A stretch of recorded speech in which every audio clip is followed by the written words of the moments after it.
Jumpa lagi dengan saya Sam di channel Via Veritas ini. Pada kesempatan ini saya ingin berbagi materi saya yang pernah saya sampaikan dalam acara diskusi pada tanggal 21 September tahun 2017, yaitu tinjauan singkat buku Kekristenan Tanpa Kristus, Christless Christianity, karya Michael S. Horton. Ya. Selain saya dalam acara tersebut, pemantik diskusinya juga ada Pendeta Dr. Marco Mahin dan juga almarhum Penatua Dr. Yusrum Jagou. Itu dilaksanakan di Gereja Kalimantan Evangelis GKEE Pangarinah pada tanggal 21 September 2017. Ya. Nah, jadi hari ini saya ingin berbagi materi tersebut, yaitu tinjauan singkat atas buku Kekristenan Tanpa Kristus, karya dari Profesor Michael S. Horton. Ya.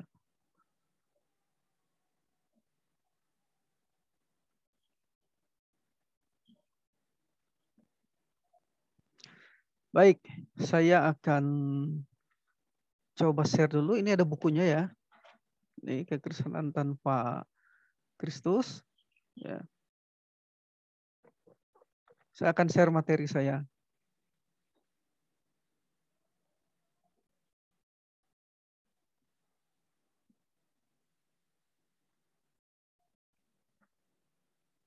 Ya.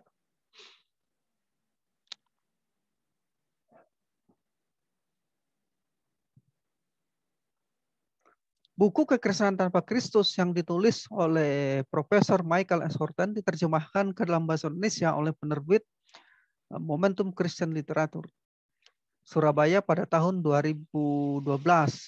Edisi asli dengan judul Christless Christianity. Pertama kali diterbitkan oleh Becker Books, Grand Rapids, Michigan pada tahun 2008. Nah, profil Profesor Horton, beliau adalah Profesor Teologi Sistematik dan Apologetik di Gresham Machen di Westminster Seminary, California, dan pendeta di United Reformed Church of North America. Beliau juga adalah anggota dari di Oxford University Union Society, kemudian The Royalty Institute of Philosophy, dan the American Academy of Religion, the American Theological Society, dan the Calvin Studies Society. Beliau menikah dengan Lisa dan dikaruniai 4 orang anak. Mereka semua sekarang tinggal di Escondido, California. Beliau memiliki gelar-gelar akademik dalam bidang teologi, BA dari Biola University, MA dari Westminster Seminary, California, dan PhD dari University of Coventry and Wycliffe Hall, Oxford. Ya. Beliau juga menyelesaikan riset fellowship di Yale University Divine School. Ya. Nah, itu sedikit tentang profil dari Profesor Michael S. Horton. Ya. Nah, buku beliau setebal 300.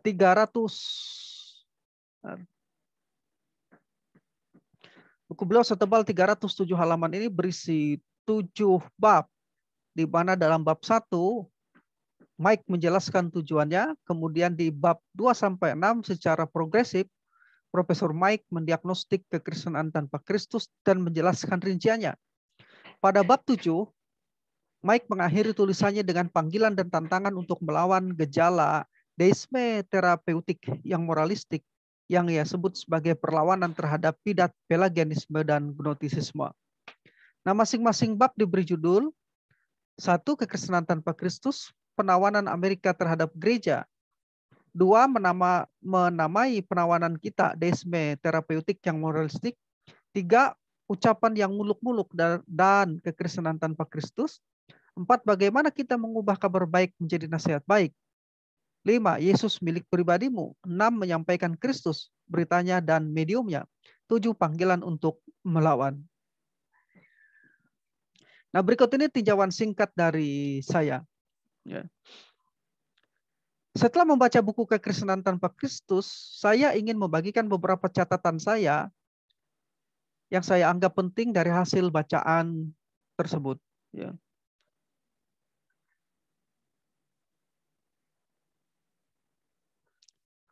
Di dalam buku ini, ya, dalam buku ini, Mike berfokus pada pertanyaan, apakah Kristus masih diberitakan secara luas di bangsa Amerika yang setengah populasinya mengklaim dirinya sebagai kaum Injili? Ini tercatat di halaman 9 dari buku ini. Ya. Jadi Mike fokus pada pertanyaan, apakah Kristus masih diberitakan secara luas di dalam bangsa Amerika yang setengah populasinya mengklaim dirinya sebagai kaum Injili. Saya kutip di halaman 9 pernyataan Mike ini. Nah, berikut ini garis besar, ya, hal-hal pemikiran-pemikiran Mike yang saya ringkas menjadi 12 atau 13 poin, ya, disertai dengan kutipan-kutipan dari buku tersebut. Baik, saya share screen materi saya.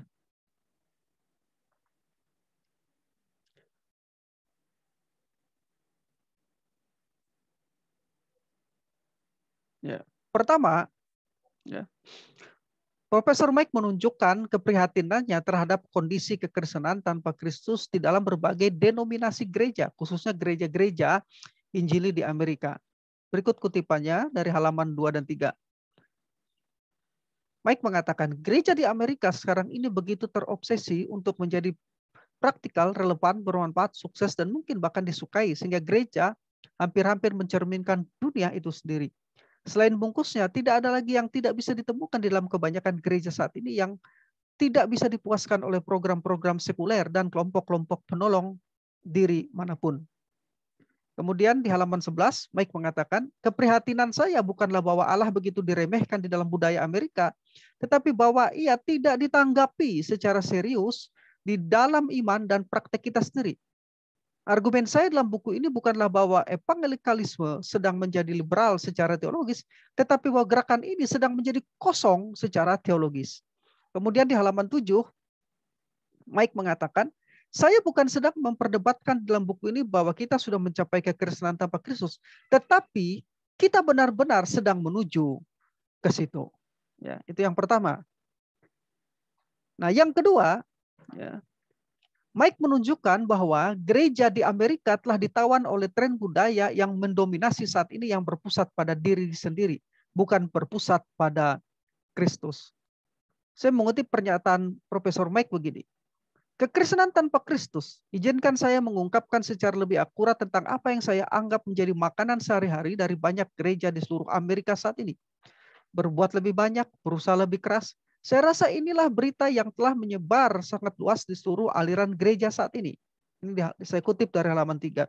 Selanjutnya di halaman 6, Mike mengatakan, Allah diperalat sebagai sumber daya pribadi dan bukannya dikenali, disembah, dan dipercayai.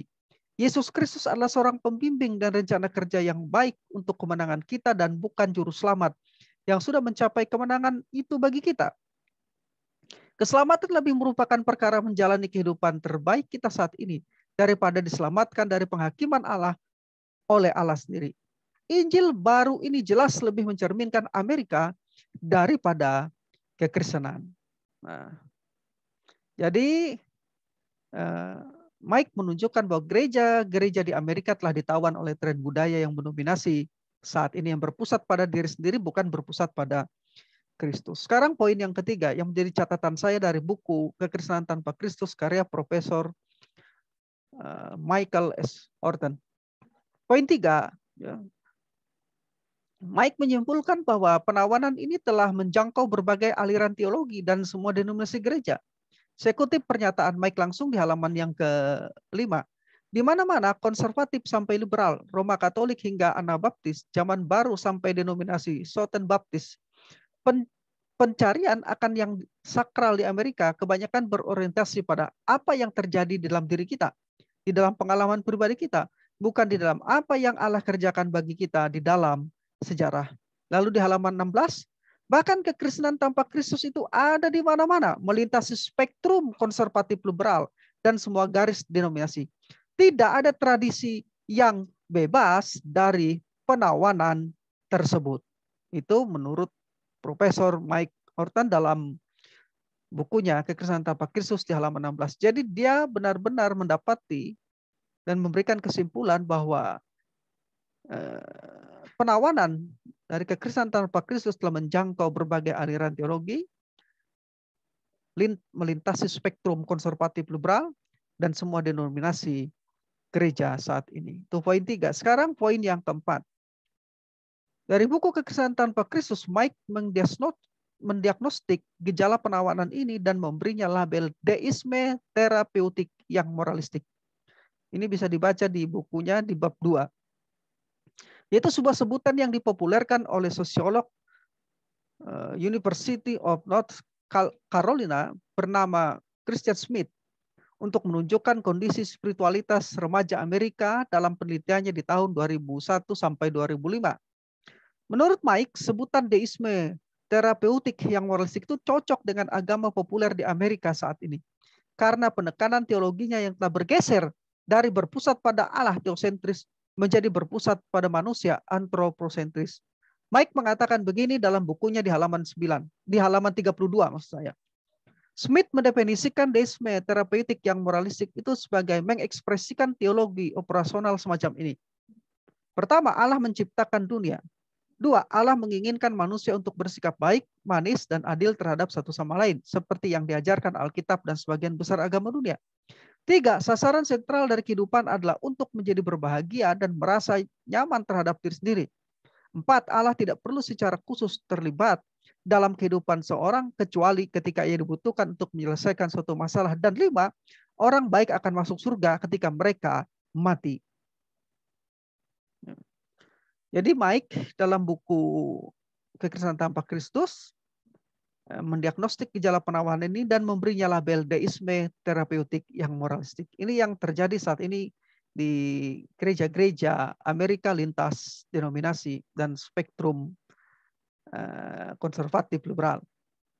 Kita melihat bahwa ini juga telah menjangkau gereja-gereja di Indonesia. Nah, sekarang saya akan lanjutkan.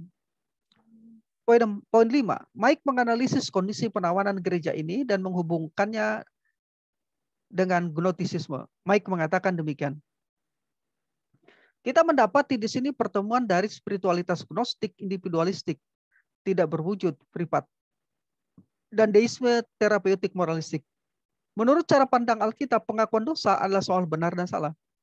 Dosa-dosa yang real sungguh-sungguh diampuni oleh Allah yang secara intim terlibat dalam kehidupan kita sehari-hari.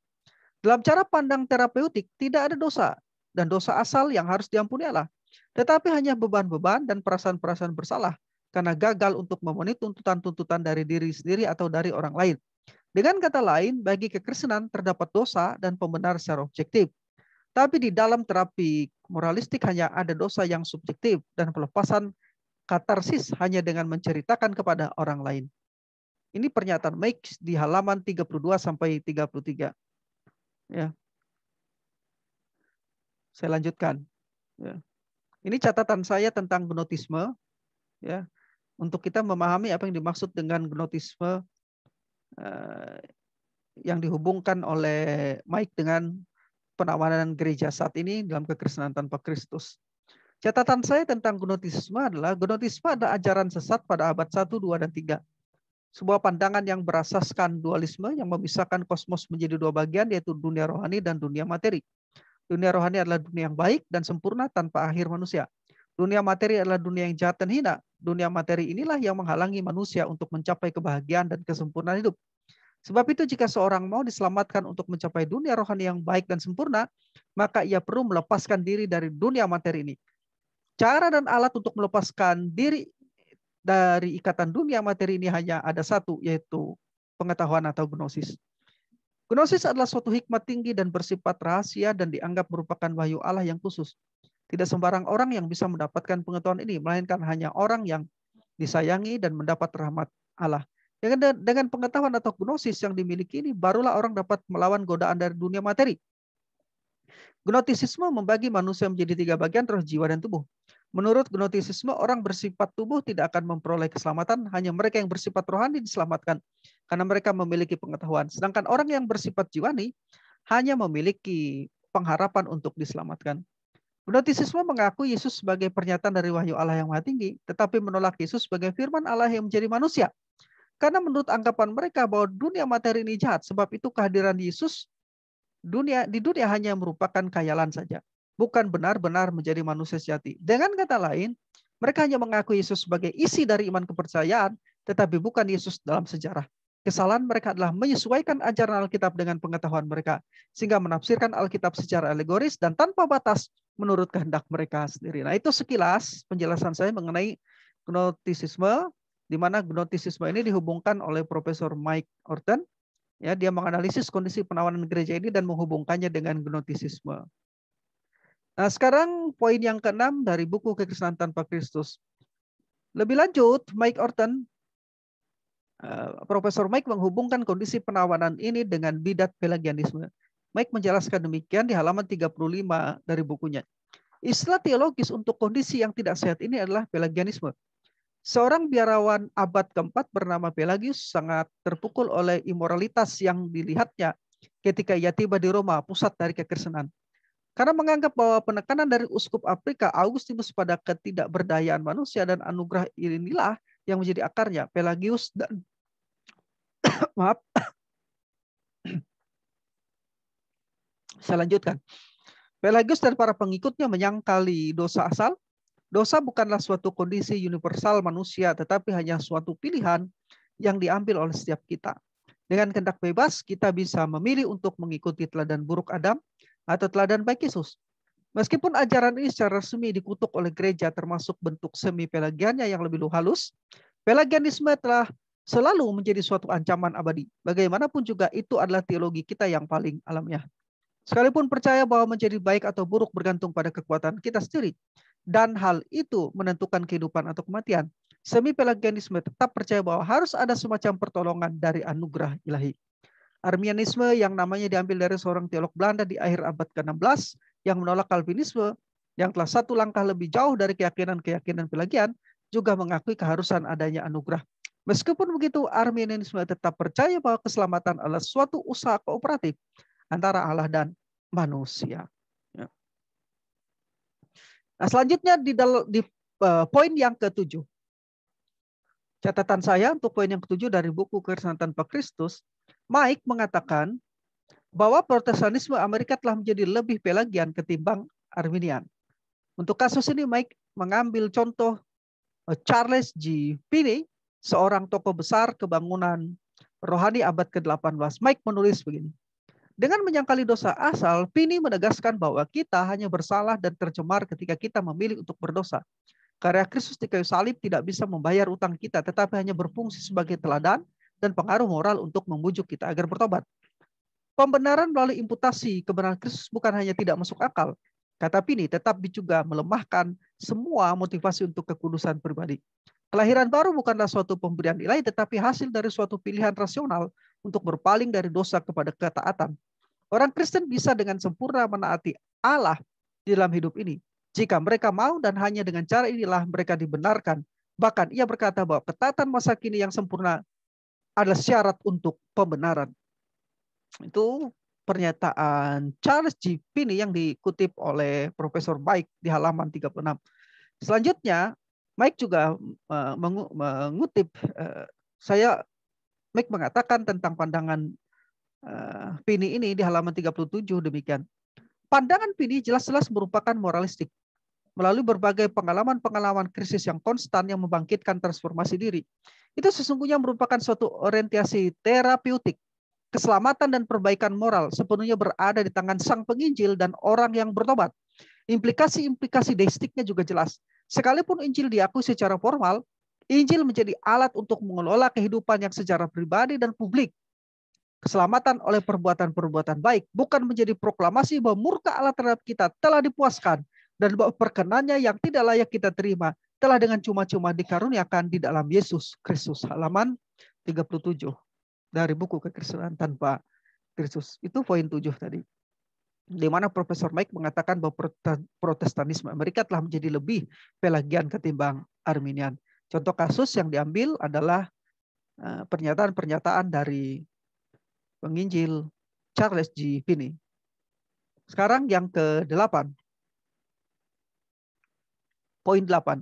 Lebih lanjut, Mike menjelaskan bahwa kecenderungan Pelagianisme bukan hanya ada pada gereja-gereja yang sejarahnya mengikuti tradisi Arminianisme, tetapi juga telah menyusup dalam gereja-gereja yang dalam sejarah mengikuti tradisi reformasi. Wah, ini kutipan dari buku Profesor Mike. Saya kutip dari halaman 39 sampai 40 begini. Mike mengatakan, namun sekali lagi saya bukan sedang menuding kepada satu tradisi manapun. Kecenderungan ke arah Pelagianisme yang ada di mana-mana di dalam kekristenan Amerika ini tampak jelas bahkan di dalam gereja-gereja yang sejarahnya dapat ditelusuri langsung kepada reformasi. Para sosiolog agama seperti Christian Smith dan James D. Hunters mengingatkan kita bahwa orang-orang awam Lutheran dan Reform kini juga memiliki banyak asumsi yang sama. Menarik untuk melihat bahwa Norman Vincent Peale ditasbihkan di dalam Reformed Church in Amerika seperti halnya Robert Schuller. Terlebih lagi saya telah mendengar khotbah-khotbah di dalam gereja-gereja Presbyterian dan Reform yang lebih konservatif, yang dapat dengan mudah dicocokkan dengan profil Smith, dengan deisme terapeutik yang moralistik. Brian Jerris, seorang teolog aliran utama di University of Chicago, menyatakan krisis ini. Kesaksian Reform tentang anugerah mungkin bahkan lebih dibutuhkan saat ini daripada di abad ke-16. Karena kini Pelagianisme seolah tinggal dengan nyaman di dalam gereja-gereja Reform. Ini kutipan dari buku Kekristenan Tanpa Kristus. Saya kutip pernyataan dari Profesor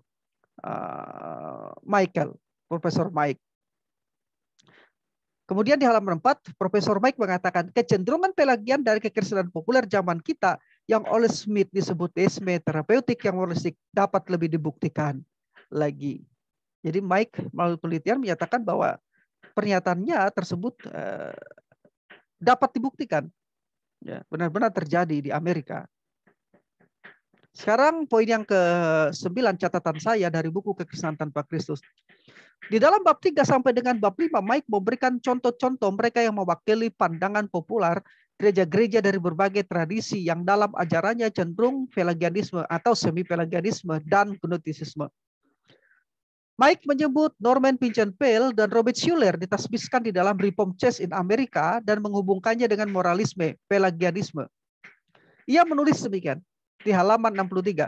Meskipun menjadi terkenal tanpa disangka lewat buku terlarisnya The Power of Positive Thinking, Norman Vincent Peale dimarahi oleh kaum Protestan konservatif karena mengesampingkan aspek-aspek terpenting dari proklamasi Kristen dan menggantikannya dengan berita optimisme tentang kemandirian dan pengembangan diri.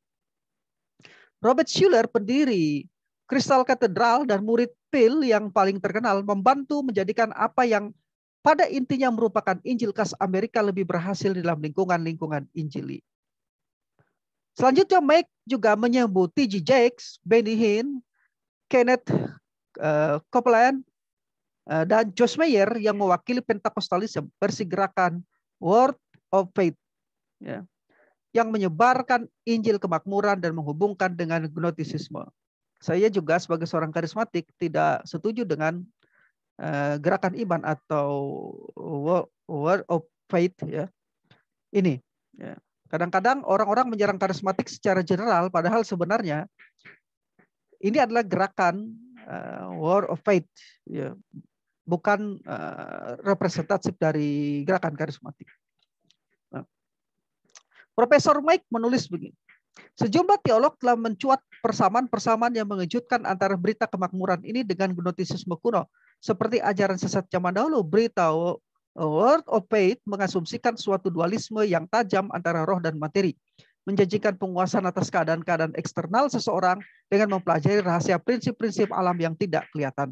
Di halaman 63 sampai dengan halaman 40 Kekristenan Tanpa Kristus. Selanjutnya Mike juga menyebut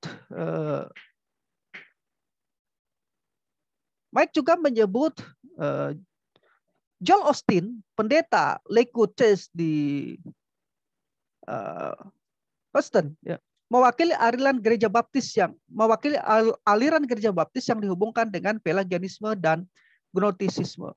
Mike menulis begini, mungkin tidak ada contoh yang lebih besar tentang penawaran Amerika terhadap gereja yang bisa dikenali daripada di dalam kesuksesan yang mengagumkan dari Joel Osteen, ya. Sejauh yang bisa disebutkan sebagai teologi yang dicerminkannya, beritanya mewakili suatu persatuan antara pertolongan oleh diri sendiri versi Pelagian dengan pengilahian diri versi Gnostik. Jika sebuah moralisme yang lunak dari liberalisme Protestan menjadi bagian makanan Injil melalui Robert Schiller, Joel Osteen mencapai kesuksesan yang meragukan dalam menciptakan filsafat tersebut dan klaim dari Kenneth Copeland dan Benny Hinn menjadi aliran utama. Osteen mewakili berbagai macam deisme terapeutik yang moralistik yang dalam versi-versi yang kurang ekstrim seperti yang mencirikan banyak agama populer di Amerika saat ini. Pada dasarnya Allah hadir untuk Anda dan kebahagiaan Anda. Allah mempunyai beberapa peraturan dan prinsip untuk mendapatkan apa yang Anda inginkan dari kehidupan. Dan jika Anda mengikutinya, Anda akan memiliki apa yang Anda inginkan. Sebutkan saja dan kemakmuran akan datang kepada Anda. Allah sebagai pembelanja pribadi. Ini tulisan Mike dari buku Keresahan Tanpa Kristus di halaman 64-65. Selanjutnya Mike juga mengatakan begini. Osteen sama sekali tidak unik. Beritanya merupakan satu contoh yang paling jelas dari deisme terapeutik yang moralistik. Apakah mungkin untuk memiliki penginjilan tanpa Injil, penjangkauan Kristen tanpa suatu berita Kristen? Ketika saya membaca buku Kekristenan Tanpa Kristus dan melihat kritik Profesor Mike terhadap Osteen, saya kebetulan juga membeli beberapa buku Joel Osteen ini, ya, Your Best Life Now. Kemudian ada lagi Become a Better You, ya, Become a Better You. Kemudian ada lagi satu buku yang ditulis oleh istrinya, ya, Love Your Life, ya, Victoria Osteen. Yang menjadi saya heran, buku ini misalnya, ya, Your Best Life yang diterjemahkan oleh penerbit Immanuel setebal kurang lebih 400 halaman di dua buku ini, tebalnya hampir sama. Saya bolak-balik mencari di mana Osteen ada menyebut kata Kristus dan Tuhan Yesus. Tidak ada sama sekali. Saudara bisa baca, mungkin saya kelewatan. Dan ini benar, Joel Osteen ini kan seorang pendeta, seorang gembala, tapi di buku-buku ini, di buku istrinya juga, tidak ada sama sekali menyebut nama Yesus, menyebut nama Kristus. Jadi tepat benar, memang benar apa yang dikatakan oleh Profesor Mike. Ya. Joel Osteen ini memang yang paling besar mewakili gambaran dari gereja kekristenan tanpa Kristus. Bagaimana mungkin seorang gembala, seorang pendeta menulis sebuah buku tentang Kristen, tetapi tidak ada Kristus di dalamnya, mengutik Alkitab, tapi tidak sama sekali menyebut Kristus. Beda dengan Pastor Joseph Prince. Lalu ada beberapa hal saya tidak sepakat dengan Joseph Prince, tapi saya salut dan angkat jempol dengan Joseph Prince. Joseph Prince itu bahkan ketika dia mengkhotbahkan perjanjian lama, Kristus selalu menjadi pusatnya. Dia selalu menghubungkan perjanjian lama dengan Kristus. Sangat berbeda sekali. Pengkhotbah karismatik Joseph Prince bagus. Di dalam setiap khotbahnya, bahkan ketika berkhotbah perjanjian lama, dia selalu menghubungkan dengan Kristus. Dia benar-benar berpusat pada Kristus. Beda dengan Joel Osteen. Joel Osteen yang adalah orang karismatik. Tetapi ternyata ajarannya adalah wall of faith. Berada dalam gerakan iman. Dan ini yang kadang-kadang dikritik oleh orang-orang Injil konservatif di Amerika, ya, dan para fundamentalis Amerika, tetapi dianggap sebagai wakil representatif dari karismatik. Tidak. Gerakan Word of Faith bukan representatif dari karismatik. Dan saya tidak menemukan Kristus di dalam buku-buku dan khotbah-khotbah Joel Osteen ini. Jadi tepat gambaran Profesor Mike. John Austin adalah gambaran dari kekristenan tanpa Kristus terbesar di Amerika. Saudara bisa baca buku-bukunya. Tidak ada Kristus di dalamnya. Atau maaf, mungkin saya ada kelewatan. Silakan saudara cek sendiri. Ya. Baik, saya lanjutkan. Itu komentar saya sedikit. Saya share screen lagi.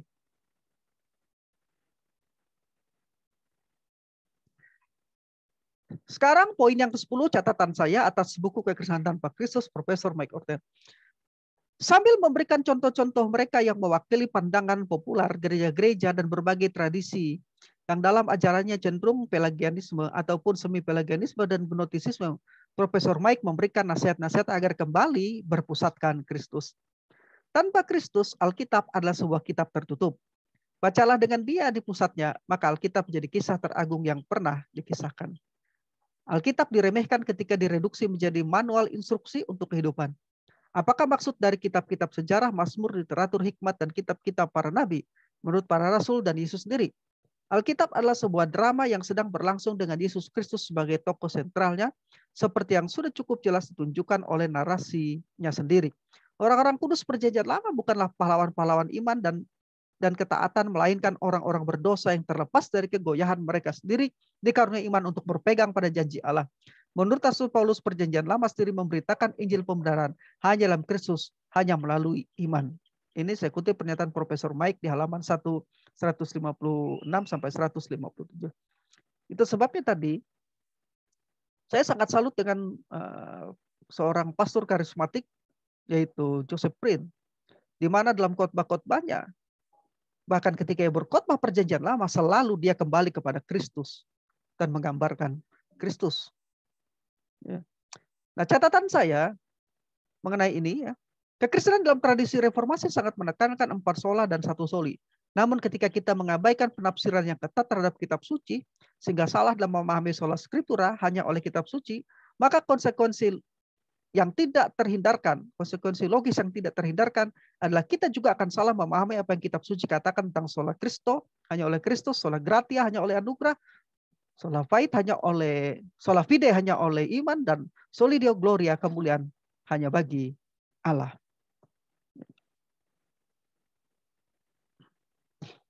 Saya kutip lagi pernyataan Profesor Mike di halaman 158.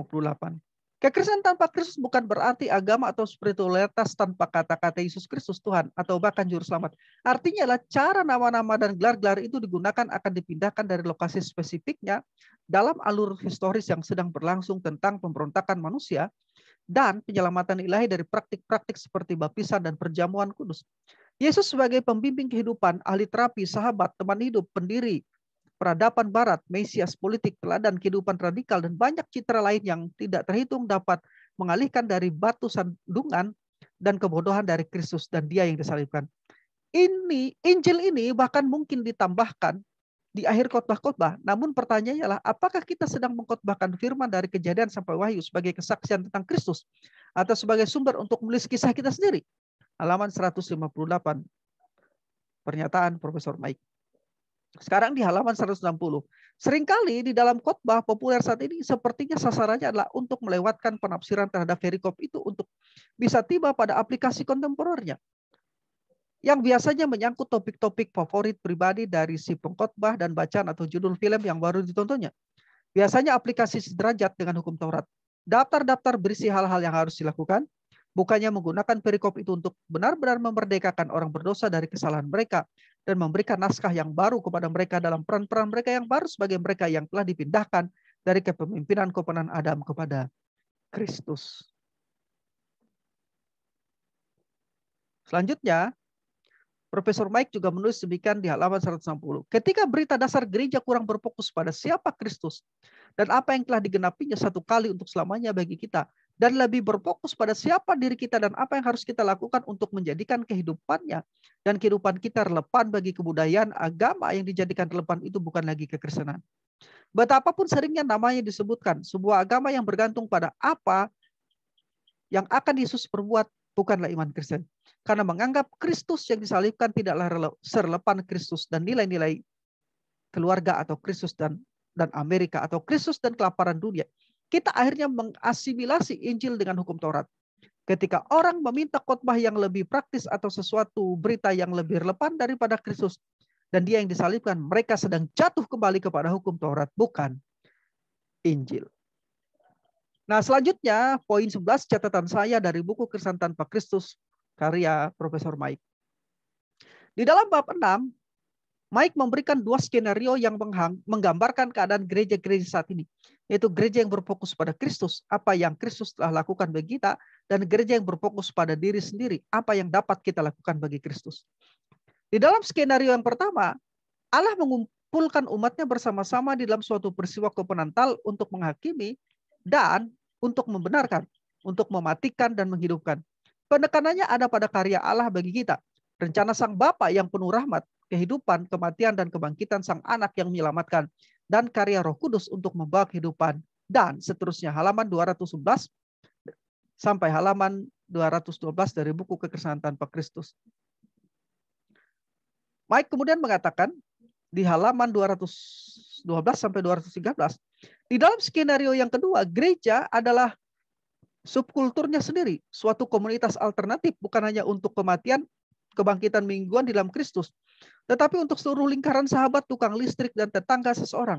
Di dalam setiap skenario ini, orang berasumsi bahwa mereka datang ke gereja terutama untuk melakukan sesuatu. Penekanannya adalah pada pekerjaan mereka bagi Allah. Khotbahnya berkonsentrasi pada prinsip-prinsip dan langkah-langkah untuk menjalani kehidupan yang lebih baik dan seterusnya. Skenario yang kedua telah menawan banyak gereja di seluruh spektrum aliran yang ada. Label denominasi atau liberal konservatif tidak banyak menunjukkan perbedaan dalam hal ini. Semua orang sepertinya berpikir bahwa kita datang ke gereja terutama untuk memberi, bukan untuk menerima. Nah, sekarang poin yang ke-12 catatan saya dari buku Profesor Mike Orton. Di dalam bab 7, Mike menantang untuk melawan gejala deisme terapeutik yang moralistik ini dengan kembali pada Injil yang sebenarnya. Mike memanggil kita untuk kembali memberitakan Injil yang murni, yaitu Kristus yang disalibkan dan bangkit, serta mengaplikasikan Injil itu dalam kehidupan kita sehari-hari dengan berfokus pada yang Yesus sudah selesaikan bagi kita. Di halaman 273 sampai 274, Profesor Mike mengatakan begini, wacana perlawanan yang sedang saya ajukan menyangkut iman dan praktik di dalam gereja itu sendiri. Wacana ini dimulai dengan menantang bukan hanya pandangan-pandangan yang lemah tentang Allah, dosa, dan anugerah, tetapi publisitas struktur-struktur, paradigma-paradigma, atau wawasan-wawasan dunia yang menjadikan pandangan Alkitab semakin lama semakin tidak mungkin dipahami oleh sebagian besar orang awam dan gembala Kristen. Ya. Saya perbaiki dulu. Di dalam wacana perawanan Kristen, Allah adalah pembicaranya. Sudah waktunya untuk mulai mendengarkan suara Allah dalam Alkitab sekali lagi untuk lebih serius mempercayai Tuhan, kebenaran kita, dan bukan mempercayai diri kita dan hadirin sekuler yang lebih luas yang perlu diselamatkan dari dialog dengan dirinya sendiri. Selanjutnya di halaman 279, Mike mengatakan, Kristus datang bukan untuk menolong orang-orang baik menjadi lebih baik, tetapi untuk mencari dan menyelamatkan orang-orang terhilang di halaman 274. Dan di halaman 279, bahkan ketika kita berbicara tentang kewajiban-kewajiban kita kepada Allah dan sesama, pembicaraan itu harus pertama-tama didasarkan pada Injil keselamatan oleh anugerah, bukan oleh perbuatan.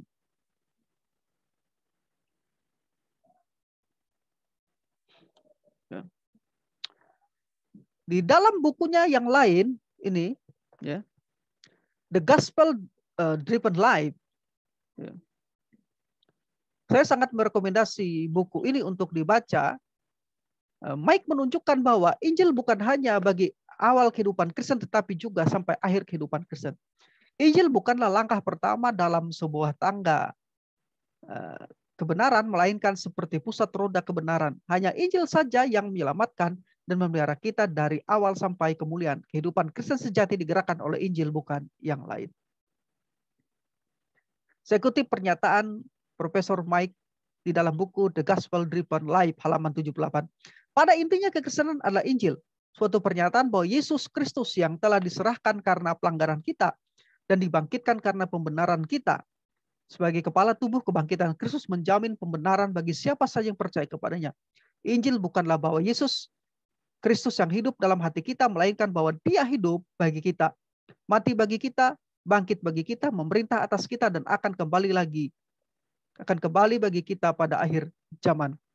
Sesungguhnya Injil mentransformasi kita, tetapi tepatnya karena Injil adalah fakta sejarah yang objektif tentang hal yang orang lain telah selesaikan bagi kita.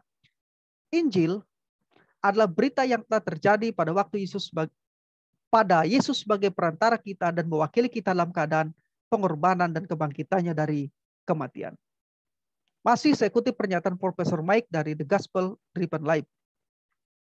Merupakan hal yang mudah bagi kita untuk bersandar kepada Injil bagi pengampunan dan pembenaran, tetapi kemudian mencari kemanapun untuk pembaharuan dan pengudusan kita. Namun Paulus mengatakan semua itu sudah ada dalam Kristus. Hanya setelah mengatakan hal ini kemudian Paulus memerintahkan untuk menghidupi suatu hidup yang konsisten dengan kebenaran ini. Di halaman 198 The Gospel Driven Life. Nah, itu tadi catatan saya, 12 poin, catatan ringkas saya mengenai buku.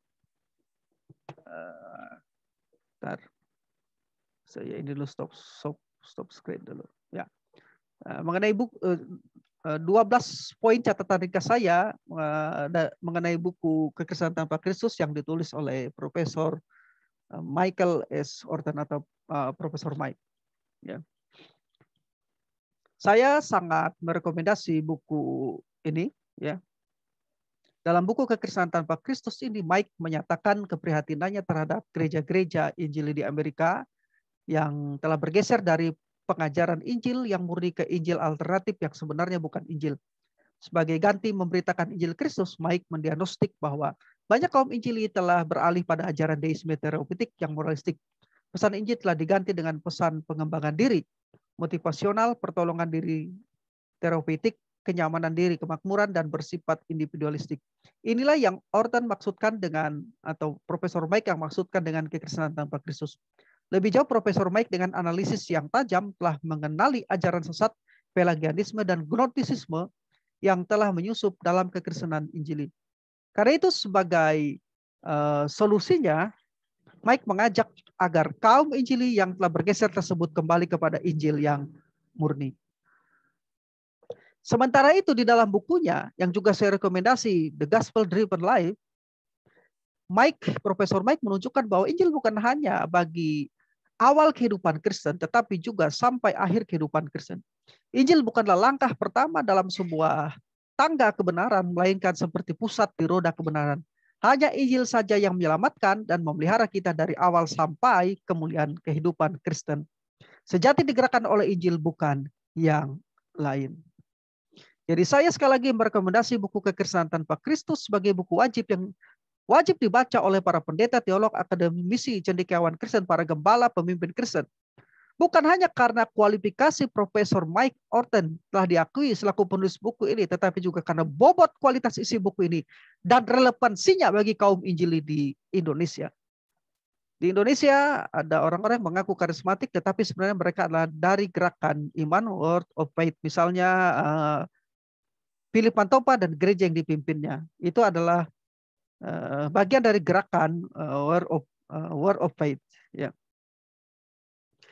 Dan selain itu saya juga sekali lagi merekomendasi juga ya buku Kekristenan Tanpa Kristus tadi dan juga buku The Gospel Driven Life. Kedua buku dari Profesor Mike Orton ini saya rekomendasi untuk dibaca. Yang satu membawa kita untuk mengenali kekristenan gereja-gereja dan kekristenan tanpa Kristus saat ini. Sedangkan The Gospel of Driven Life ini akan membawa kita untuk kembali kepada Injil dan mengkhotbahkan Injil, menyampaikan Injil. Dan kembali kepada kecukupan Injil, kecukupan karya Kristus di dalam Injil. Ya. Nah, itu yang bisa saya bagikan pada kesempatan ini. Kiranya informasi tentang buku Kekristenan Tanpa Kristus dan buku lainnya, The Gospel Driven Life, karya dari Profesor Michael S. Orton ini berguna dan bermanfaat bagi kita dalam menyikapi perkembangan kekristenan saat ini yang alih-alih memberitakan Injil Kristus dan Kristus Yesus, tetapi justru memberitakan kekristenan tanpa Kristus. Demikian yang bisa saya sharekan dan saya bagikan. Saya Sam di channel Via Veritas. Tuhan memberkati kita semua.